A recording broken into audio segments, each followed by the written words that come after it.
My next guest is Constantin Kogan, a three-time founder, venture capitalist, Forbes 40 under 40, and one of the most followed voices in the world of investing and entrepreneurship. He's raised over 50 million, invested in 80 plus startups, and built businesses at the intersection of traditional finance and crypto. Let's go fast, Dan. Hi, Constantin. Welcome. Hi, Alexander. Thank you for having me. Thank you for being with us. Question number one. What is the one thing that separates founders who raise from those who don't?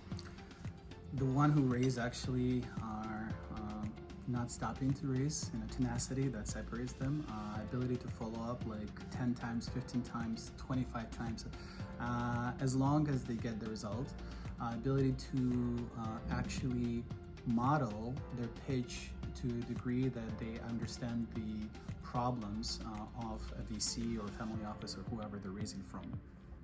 Perfect, thank you. Next question. How do you spot a winning investment before the crowd does? I would say building a network of trusted people who have a very good deal flow is one of the main sources for me personally.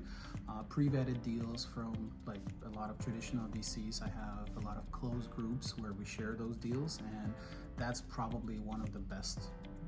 Because then you're very limited if you're doing it on your own. You expand and you increase your chances if you do it as a group, because someone, let's say I have expertise in blockchain or like crypto, right? And other people can have in vertical integrated like SaaS or AI.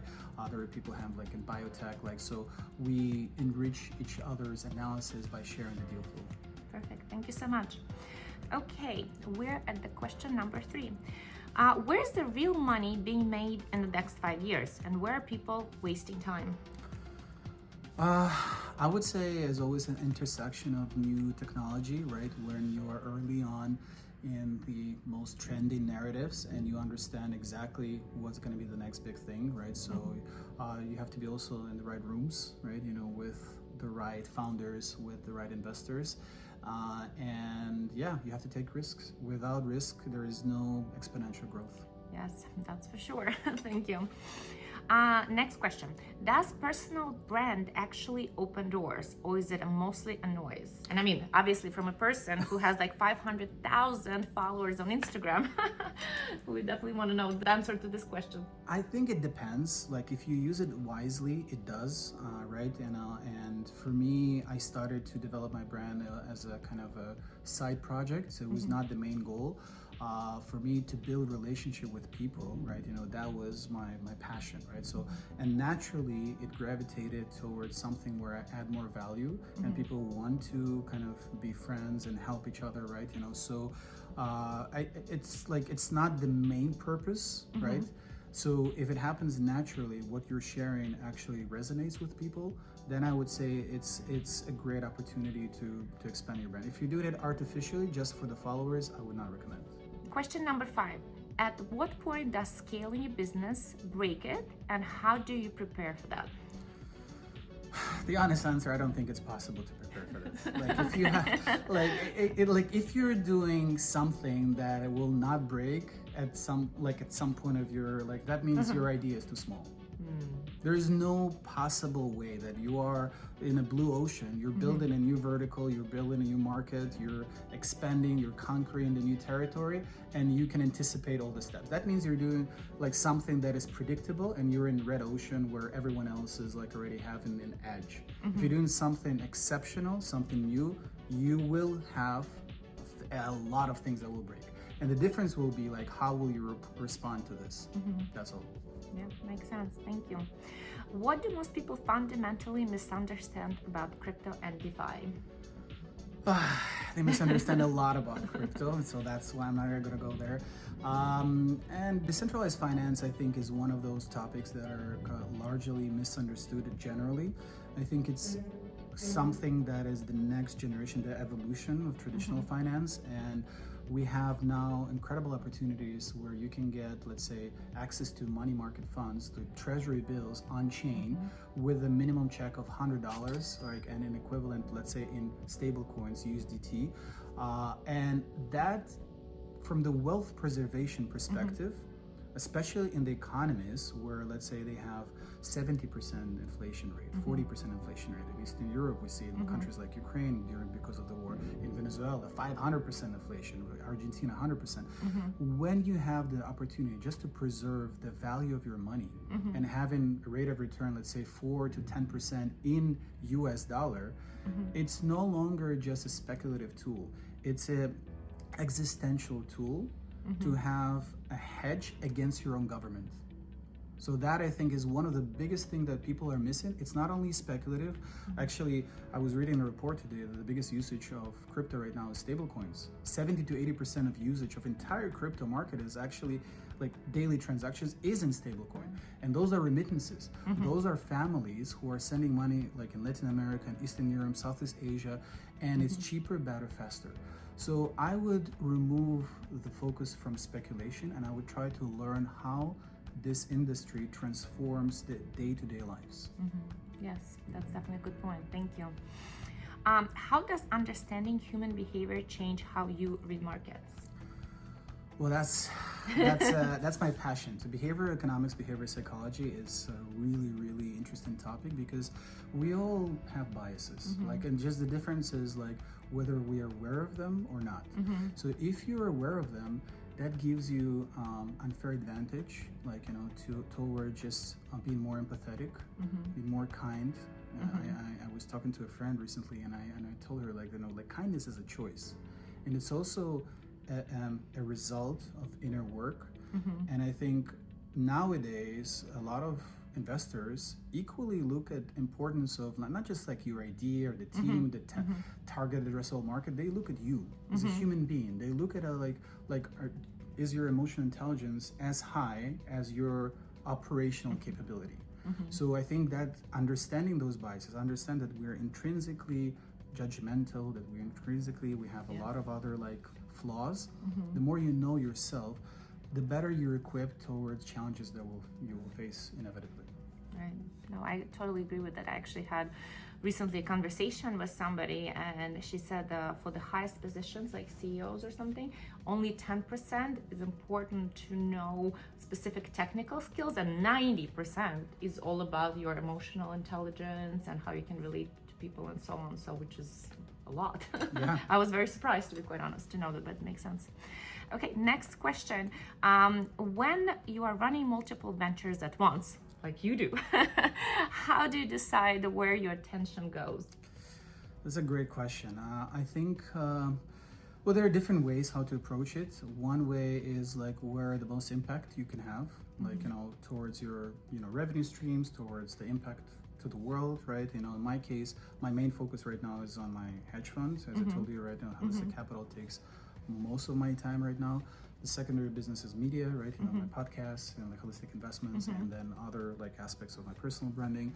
And then everything else is kind of auxiliary, right? So I specifically spend like less than 10% of my time on a daily basis or on a weekly basis, because I don't want to jeopardize my main ventures.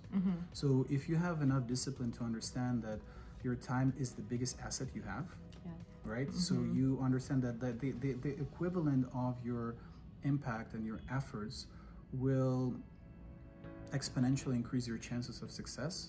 Like, and your focus is something that is required, especially in the early stages of venture. Then you realize that to increase these chances, you just have to focus on something that gives you the most impact, and not to go into 10 different ventures. Right. Yes, that time is the most valuable commodity we have, unfortunately. Okay, next question is, what's a contrarian bet you are making right now that most people would laugh at? Well, I think my entire career, 10 years in crypto, is a very contrarian bet. I told you the story. I was talking to one big wealth manager from Wall Street who 10 years ago told me that I'm a crazy person and other rude words he used. Like, and then 9 years after, he DM'd me to have a consultation, like and advice. So this shows you, like, look, I've never seen people who achieved exponential, tremendous results who were normal. Right. You have to be contrarian. Elon Musk. Yeah, example. you have to be contrarian. You have to be eccentric. You have at some point you just have to acknowledge the fact that you don't have to care what other people think. You have to deep down in your heart know that your mission in life is to change the world for the better place. And if you did enough research and logical, like paradigm of thinking shows you that this is the goal, this is where you can bring most value, then you focus and you don't care what others people will think. So I'm betting that the next big evolution is the evolution of finance. We're talking about systematic change of rails, like of blockchain as a settlement layer, as a clearing layer, and forget about, again, speculation. When you have the biggest clearinghouse, like the biggest hedge fund, the biggest bank are using this technology, and I can continue so on and so on, right? You have no longer kind of any doubts that somehow it is important. Now, the question you should be asking yourself, are you ready to take enough risk and to don't care what others people think about and get in early to have like an important piece of this pie early on? Or you're gonna wait until it's gonna be mainstream, and then your chances to get exponential results are minimum to none, because all the infrastructure will be built.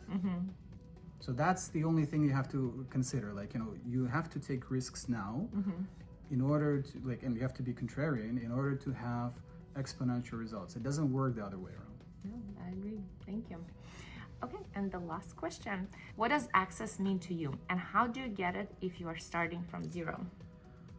Well, I would And you say, probably would know from personal experience because you moved here from another country, and I know Yes. how it feels. So we all 12 went through, yes. So 12 years ago, I moved here and I started from zero, Right. completely. And I think, I was subdivided into categories. I think all of the immigrants here are hungry, and I believe it's our strength. Yes. Right, and we have to prove it, first of all, to ourselves. It's not even to the world. You have to prove it. You have to be better, faster, because it's not given to you. You're not welcome here. You have to prove to this world, to this country, that you are a law-abiding citizen, but also that you bring enough value to compete with people who are already citizens, right? By the way, by law, you have to do that. Right, right. The second point, and that makes you dangerous, right? That makes you think outside of the box, because you're grinding. You have to go and conquer. And you don't have a backup plan. Exactly. You know what I mean? You don't have parents, trust fund, and things like that. Exactly. That some people can have. So you have to build your network, and I would say that your network is your net worth, right? The social capital you're building is the most important, if I can state it, is the most important element in your life. Because you can lose all your money, but if you have the right environment, they will quickly bring you back. They will give you opportunities. They will help you. And so how do you build it? You just try to be in the room of people who are always smarter, more successful with you. You always bring them value. You always try to listen and try to help them in whatever the aspects you can, because they have to see interest in you as well, right? They have to see you as a peer. And by the way, people misunderstand that it's not about money at all. I've been in rooms with billionaires where I was appreciated more than anyone else in the room, because I immediately understood how I can help this person, and I was the fastest to execute on it. And trust me, people who have money, who have power, they appreciate it the most. They don't care what you say. They care about what you do and how you solve problems when they need it. If you can be a reliable source of problem solving for others who are stronger than you, trust me, you will be successful. And you will build a network of people who not only appreciate you, you will grow together. And this is synergetic, exponential growth, right? So that's what I would say. The access comes from the fact that you bring more value. No, that definitely makes a lot of sense. Thank you so much. And I actually, just a little side note, so many things in my life, and actually every job that I had or every really huge opportunity came from the people that I was actually socializing with, and this is how it's all happened. It didn't happen just because I was let's say applying for something online or something happened. So definitely very amazing advice. Thank you. That was Constantin Kogan, founder, investor, and one of the clearest thinkers on where money and technology are going. Follow him, study him, and if you're building something, pay attention to everything he just said. I'm Alexandra Hill, and this was Fast 10. Thank you.